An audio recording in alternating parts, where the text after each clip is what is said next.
biografi dari Raden Paku. Assalamualaikum warahmatullahi wabarakatuh. Halo teman-teman. Dalam video ini kami akan menceritakan tentang kisah bagaimana Raden Paku atau dikenal sebagai Sunan Giri dalam menyebarkan agama Islam di Indonesia. Tapi sebelum itu, izinkan kami selaku narator untuk memperkenalkan diri.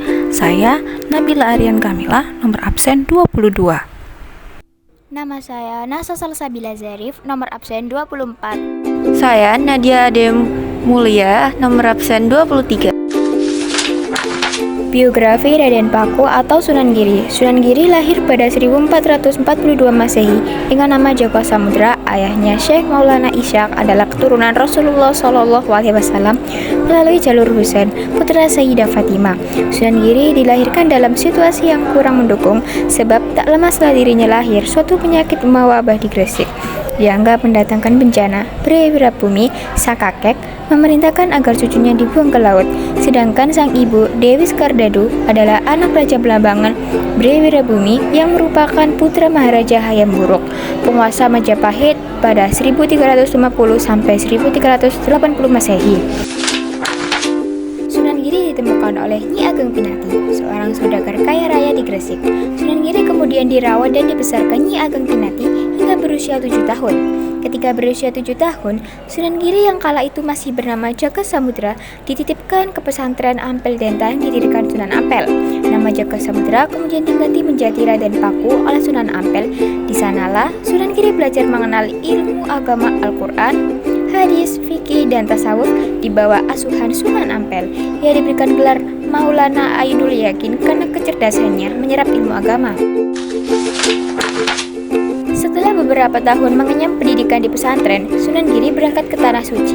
Dalam perjalanannya itu, ia menyempatkan diri untuk menemui Syekh Maulana Ishaq di Aceh.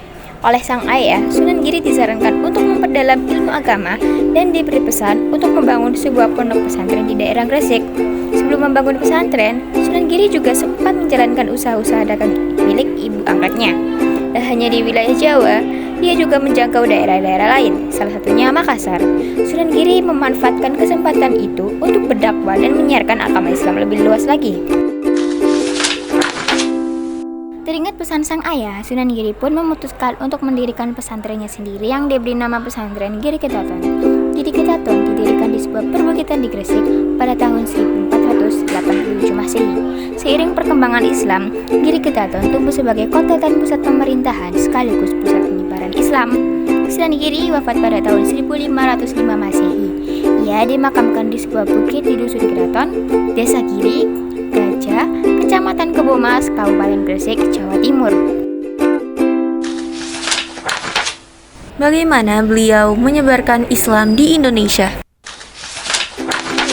Raden Paku bersama Raden Makdum Ibrahim atau Sunan Bonang, putra dari Sunan Ampel, pernah berencana untuk pergi berhaji dan menuntut ilmu ke Mekah. Namun mereka bertemu dengan ayah kandung Raden Paku, yaitu Maulana Ishaq. Ketika perjalanan mereka sampai di Malaka, ayah Raden Paku menasihati keduanya untuk kembali ke Pulau Jawa karena mereka lebih dibutuhkan untuk menyiarkan agama Islam di sana. Nasihat tersebut dipatuhi dan mereka pun membatalkan niatnya untuk pergi ke Mekah.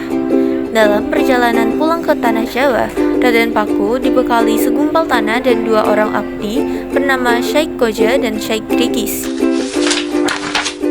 Setibanya di Jawa, Raden Paku mencari tanah yang serupa dengan segumpal tanah yang diberikan ayahnya. Setelah menemukan sebidang tanah di perbukitan, Raden Paku membangun pesantren yang kemudian dikenal dengan nama Giri Kedaton. Sejak saat itu, Raden Paku dijuluki sebagai Sunan Giri, yang artinya adalah susuhan atau guru suci yang bermukim di perbukitan Giri.